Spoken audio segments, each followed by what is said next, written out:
What if every smile you see is a warning sign? What if every handshake hides a weapon? And what if the people you think you know best are nothing more than actors, playing roles so convincing they've even fooled themselves? Friedrich Nietzsche once wrote, "Every profound spirit needs a mask." He wasn't talking about costumes. He was talking about you, about your friends, your leaders, your enemies, and yes, even about himself. Because here's the truth, people never reveal who they really are. They leak it, in contradictions, in nervous laughter, in the silences they hope you won't notice. If you can read those signs, you'll never look at another human being the same way again.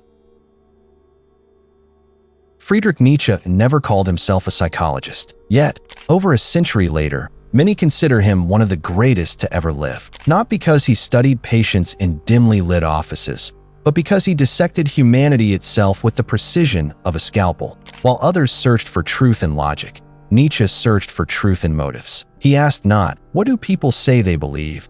but "What hidden forces make them say it at all?" And again, his answer circled back to a single idea: the will to power. For Nietzsche, humans are not creatures of pure reason or morality. We are not guided by noble ideals, but by drives, often unconscious, that seek survival, dominance, recognition, or control. Even acts of kindness, he argued, may mask fear of rejection. Even moral codes may hide secret appetites for superiority. Behind every philosophy, every religion, every social mask, he saw the same restless engine, a will reaching not for truth, but for power. This is why Nietzsche feels less like a distant philosopher and more like a detective of the soul. Where others saw respectable citizens, he saw contradictions. Where others heard noble speeches, he heard echoes of fear, envy, and unspoken desire. He exposed what society preferred to ignore, that beneath civilization's polished stage,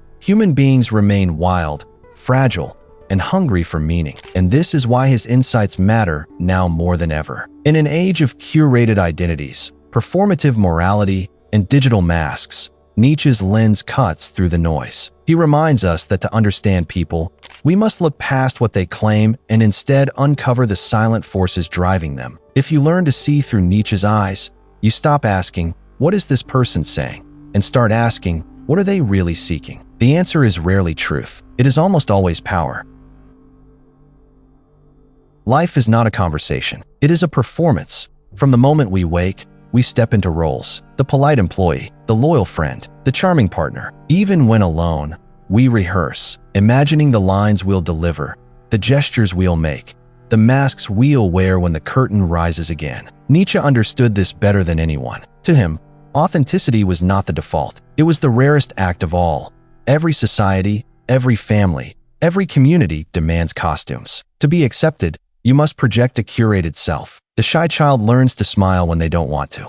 The insecure student learns to speak with borrowed confidence. The adult who feels fragile learns to armor themselves with toughness. These aren't lies in the shallow sense. They are survival strategies. To exist among others is to act. But here's Nietzsche's dark insight: masks are never seamless. Every performance leaks. Every role carries fractures. The louder someone insists they are fearless, the clearer it becomes that fear haunts them. The more someone declares their purity, the more it hints at the shadows hiding underneath. As he once wrote, "Every profound spirit needs a mask. The mask conceals, but it also reveals, by what it tries so desperately to cover." Modern psychology has confirmed what Nietzsche intuited. Microexpressions, those fleeting flickers across the face, betray emotion before words can control them. Freudian slips, accidental words, expose thoughts the conscious mind tries to bury. Nervous gestures, restless fidgeting, voices raised a little too loud. These are the cracks in the mask. The unconscious doesn't know how to lie in today's world. The theater has only expanded. Social media is a stage of curated identities, feeds filled with smiles, luxury, and proclamations of happiness. But scroll long enough, and you sense the tension. Why must someone remind the world daily that they are happy, successful, confident? Real contentment is quiet. Performance is loud. Nietzsche would say, the mask is screaming precisely because the soul is unsettled, and it is not only individuals. Corporations wear masks in the form of jargon. Politicians wear masks in the form of rehearsed speeches. Nations wear masks in the form of myths. Yet always, the mask leaks. A scandal reveals what the press release tried to hide. A slip of the tongue reveals the true agenda behind the slogan. This is why Nietzsche's perspective is so unsettling. It forces us to see the world not as a gallery of truths, but as a labyrinth of disguises. Every handshake is not just a greeting. It is a negotiation of power. Every compliment may hide calculation. Every silence may contain resentment. To live among humans is to live in a theater of masks. But Nietzsche does not leave us hopeless. The key is not to despair at the performance, but to learn to read it, to study the cracks, the contradictions, the tension points where reality slips through. Because in those leaks lies truth, not the polished truth people claim, but the raw truth of what they fear, desire, and deny. And here is the twist. By watching others, you also begin to watch yourself. You notice the masks you wear, the performances you repeat, the roles you play to protect yourself. Nietzsche's brutal gift is clarity. The realization that masks are not optional. They are universal. But cracks are universal too. So the question becomes, when you look at someone, do you only see the mask? Or do you see the trembling face trying to survive underneath it? They smile at you. They flatter you. They swear loyalty. But watch closely. The cracks always appear. Nietzsche believed that human beings never reveal themselves through what they say, but through what slips out when they try to hide it. These are his 18 psychological truths. Blades sharper than any lie, each one a weapon that cuts straight through the mask. Point 1. Everyone wears a mask to survive, not weakness, survival. The smile is armor. The handshake is strategy. Ask not, is this mask real? But what fear built it? 2. Contradictions reveal truth more than consistency's polished words mean nothing. It's the stutter, the wavering tone, the inconsistency that exposes the truth. Point 3. Every virtue hides a vice. Loud morality is often hidden hunger. The more someone parades their goodness, the more they conceal their shadow. Point 4. Hatred is projection. We attack in others what we cannot face in ourselves. Hatred is not truth. It is confession. Point 5. Flattery exposes weakness more than insults defend. Flattery begs. Excessive praise marks the trembling hand of insecurity. Point 6. Laughter reveals fear. Humor is never neutral. What someone mocks is what secretly terrifies them. Point 7. Silence speaks louder than words. A pause. A change of subject. A short, rehearsed reply. Silence screams the truth speech cannot bear. Point 8. Excessive virtue is vanity in disguise. Outrage. Moral policing, performative purity. Nietzsche saw this as power-seeking theater. Point 9. People lie to themselves before they lie to you. I'm fine. I don't care. I've moved on. These are not lies against others. They are survival lies told inward. First. Point 10. Superiority hides inferiority. Boasting, dominance, arrogance. These are not strength. They are armor against insecurity. Point 11. Fear drives most actions. People rarely chase desire. They run from fear of rejection, of invisibility, of loss. Point 12. Criticism is confession. Judgment is projection. Every repeated condemnation is the critic confessing their own wound. Point 13. False confidence hides guilt. Rigid composure and absolute certainty are often built to bury shame. Point 14. Exaggeration betrays insecurity. The more absolute the claim, always, never, perfect, invincible, the deeper the doubt it conceals. Point 15. The desire for control masks chaos. Micromanagement, domination, obsessive order. These aren't power. They are panic. Point 16. The louder the performance, the emptier the core. Grand displays of happiness or strength reveal desperation. True strength does not perform. Point 17. People repeat childhood, not beliefs. Adults are children in disguise. The roles we were forced to play as kids are the ones we replay endlessly. Point 18. Patterns are confessions. One lie can deceive. One excuse can mislead. But repetition always reveals the wound. Patterns are silent confessions carved into behavior. Each truth is not just a lens, it's a knife. And once you've seen through the mask, once you've noticed the contradictions, the silence, the performance, you can never return to blindness. Nietzsche's insights are not tricks for manipulation. They are warnings. Because the better you see others, the harder it becomes to lie to yourself. Knowledge is power, but every power carries a shadow. To read people instantly is to hold a dangerous weapon. The same insights that allow you to understand others can also allow you to control them. Nietzsche knew this well. His philosophy was a double-edged sword, liberating for those seeking clarity, but lethal in the hands of those seeking domination. History is littered with examples of what happens when the psychology of masks is turned into strategy. Think of the demagogue who rises to power. He doesn't persuade by truth. He persuades by mirroring the fears of the crowd. He studies their contradictions, their resentments, their longing to be told they are noble. Then he amplifies them. He flatters where they feel weak. He mocks the enemy they secretly envy. He speaks not to reason, but to wounds. And the masses follow, not because he reveals truth, but because he manipulates illusion.